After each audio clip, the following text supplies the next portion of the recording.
Hello everyone. In today's video, we are going to discuss a short summary of an essay, Impulse to Power by Bertrand Russell. So let's proceed. अगर Bertrand Russell की बात करें ही was a British philosopher, mathematician भी थे, logician भी थे और एक सोशल क्रिटिक भी थे. और अगर हम 20th सेंचुरी की बात करें ही was considered as one of the most influential thinker. ये जो ऐसे है इम्पल्स टू पावर, इसको लिखा है बर्ट्रैंड रसल ने. और इस ऐसे के अंदर हमारे पास बर्ट्रैंड रसल ने एक फिलोसफिकल एक्सप्लोरेशन की है desire for control and domination of others. कि ये जो फीलिंग्स हैं कि दूसरों को हम ये जो डिज़ायर है कि दूसरों को कंट्रोल करे, दूसरों के ऊपर डोमिनेट करे, इसको जो है वो फिलोसफिकली तौर पर एक्सप्लोर किया है. अगर हम स्टार्टिंग की बात करें, इंट्रोडक्शन की बात करें, तो सबसे पहले हम इस कॉन्सेप्ट को समझेंगे द इम्पल्स टू पावर का मतलब क्या है, जिसे वो डिफाइन करते हैं. It is the desire for control and domination of others. कि ये डिज़ायर है दूसरों को कंट्रोल करने की, दूसरों को जो है वो डोमिनेट करने की. He argues that the desire for power is a natural and universal human instinct. वो ये बात करते हैं कि पावर के लिए डिज़ायर होना ना, ये ह्यूमन इंस्टिंक्ट है, ये नेचुरल है, ये इंसान के अंदर जो वो रूटेड है. क्योंकि ये एक स्ट्रेटजी है अपने आप को प्रोटेक्ट करने की, अपनी ट्राइब को प्रोटेक्ट करने की किसी भी एक्सटर्नल थ्रेट से. लेकिन वो ये नोट करते हैं कि यही जो इंस्टिंक्ट है वो हार्मफुल हो सकती है, डिस्टॉर्टेड हो सकती है, करप्ट हो सकती है, जब ये जो है इसकी डायरेक्शन हो दूसरों को डोमिनेट करने की, दूसरों को जो है वो कंट्रोल करने की.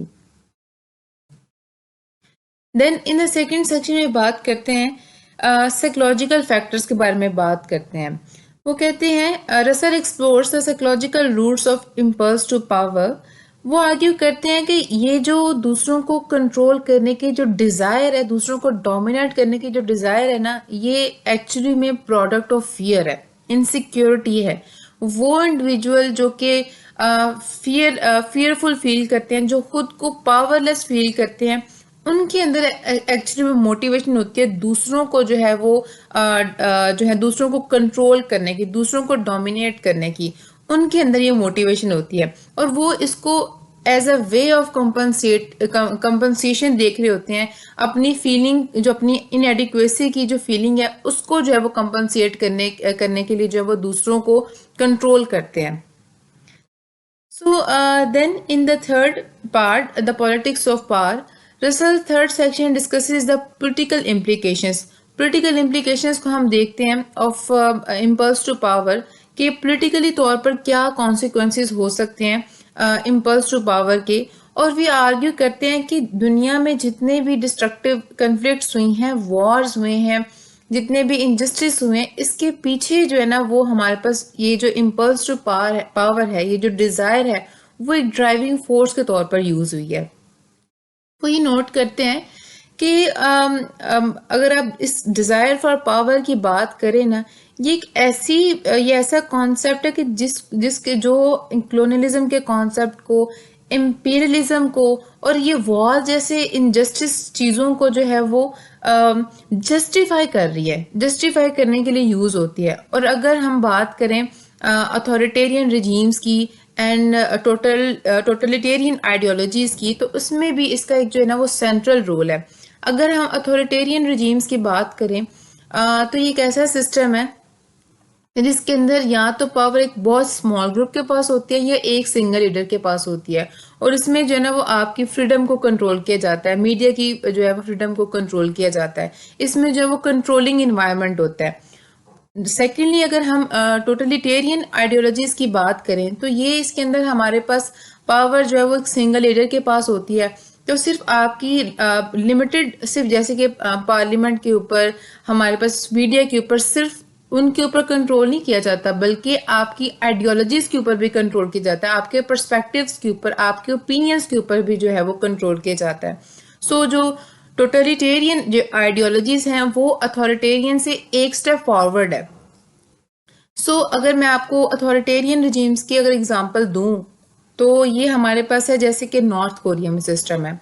और अगर मैं आपको टोटलिटेरियन आइडियोलॉजीज़ की बात करूँ तो जैसे कि हमारे पास नाज़ी जर्मनी में जो है वो हिटलर का जो रूल था, सही है जी। So then he suggested that it is dangerous force that can lead to tyranny, oppression and war। अब ये जो डिज़ायर है दूसरों को कंट्रोल करने की, इसकी वजह से टायरनी आ सकती है, ठीक है। ऑपरेशन आता है, वॉर्स होती हैं, जबर, हम ऑपरेशन हम कहते हैं जबर को, टायरनी हम कहते हैं जुल्म को। So he argues that the key to preventing the abuse of power is to limit it। आप उसको लिमिट कर दें डेमोक्रेसी के थ्रू, डेमोक्रेटिक इंस्टीट्यूशंस के थ्रू, रूल ऑफ लॉ के थ्रू जो है वो आप उसको कंट्रोल करें। Then in the last section, Russell final section discusses the ethical consideration of power। वो ये रिफ्लेक्ट करते हैं कि इम्पल्स टू पावर जो है, ये जो डिज़ायर है, इसको ओवरकम करने के लिए हमारे लिए ज़रूरी है कि हम एक मोर एम्पैथेटिक वर्ल्ड व्यू जो है वो डेवलप करें। और एक एम्पैथेटिक, एक कंपैशनेट वर्ल्ड व्यू कैसे डेवलप होगा? एजुकेशन के थ्रू, कल्चर के through, moral and spiritual development के थ्रू। और ये सारी चीज़ें जो है वो एक मोर पीसफुल सोसाइटी और एक जस्ट सोसाइटी जो है वो प्रमोट कर सकती हैं।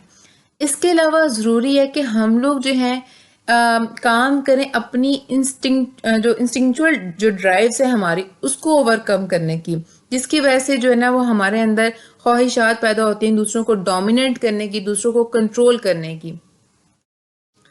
सो अब इसी जो है वो पार्ट के अंदर वो ये डिस्कस करते हैं कि पावर जो है वो हमारे पास अच्छी चीज़ों के लिए भी यूज़ हो सकती है, बुरी चीज़ों के लिए भी। So power can be use for both good and evil.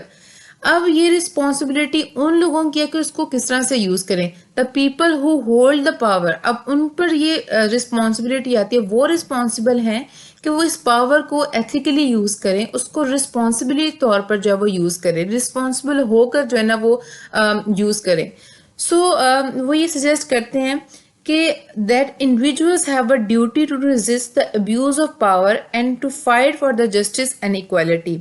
अब ये है कि इसके अलावा वो ये कहते हैं कि इंडिविजुअल्स को चाहिए, अगर जो है जो लीडर जो है वो अपनी ड्यूटी जो है वो अपनी जो पावर है उसको एथिकली यूज़ नहीं कर रहा, उसको एक्सप्लॉइट कर रहा है, सो अब हर इंडिविजुअल की ये ड्यूटी है कि वो उसकी अब्यूज़ ऑफ पावर को जो है वो रेजिस्ट करे, उसके अगेंस्ट खड़ा हो, उसके अगेंस्ट फाइट करे, अपने जस्टिस के लिए, अपनी इक्वालिटी के लिए। तो टू कंक्लूड, अब जो रसल का ऐसे है वो एक वार्निंग है against the dangers of impulse to power. और हमें as a society, as a individual ये कहा है कि हम पावर को एथिकली यूज़ करें, हम उसको रिस्पॉन्सिबली यूज़ करें। और उन्होंने ये सजेस्ट किया कि अगर आप अब्यूज़ ऑफ पावर को लिमिट करना चाहते हैं, आप उसको प्रिवेंट करना चाहते हैं, तो आप डेमोक्रेटिक जो इंस्टीट्यूशंस हैं उनको वैल्यू करें, रूल ऑफ लॉ जो है उसको जो है प्रमोट करें। इसके अलावा आप कल्चर ऑफ एथिक्स को प्रमोट करें, कल्चर ऑफ रिस्पॉन्सिबिलिटी जो है उसको प्रमोट करें। देन ही हम जो अब्यूज़ ऑफ पावर जो है उसको लिमिट कर सकेंगे, उसको प्रिवेंट कर सकेंगे। So this was all about. Thank you so much.